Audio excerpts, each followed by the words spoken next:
Well, hello, listeners. Welcome back to another episode of No Free Lunch, Economics for a Fallen World. Professors Guernsey and Haymond here. So chapter 11, topic, Dr. Haymond, you mentioned in the text, as I recall, an account in Genesis 23 about Sarah's burial and Abraham's negotiating.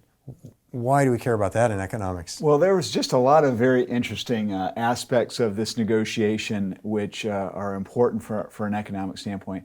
Obviously, we're introducing this in the chapter on money, and one of the interesting things is, regardless of the price, many scholars that I've talked to think that was a significant overpaying of the amount that he should have had to pay, the 400 shekels of silver.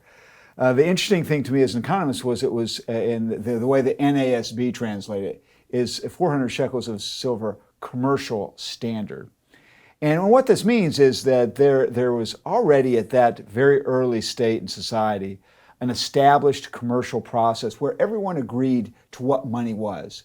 And this naturally emerged. These were different groups. Obviously, Abraham represented a different people group from the sons of Heth that were there, and yet they both agreed. Traders already in the commercial world agreed on that kind of standard. And what this means for economics is really an illustration that you don't need a government to be involved in the production of money. Markets are going to naturally emerge in any commodity, and especially that of money. It's just in everybody's interest to do so. We do have modern scholars that suggest that money is the creation of the state, and this is good evidence that it's not so. It's really something that emerges out of the voluntary interactions of people. But we see a couple of other things that are involved there too.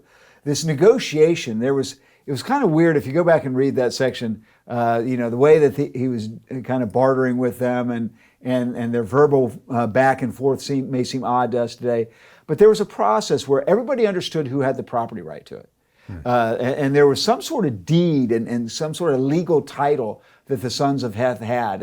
And already kind of the things that we take for granted were already there and necessary for property rights, for money that was commonly acknowledged, ownership that everybody could agree to. And so that's, I think, a very interesting economic fact for us today.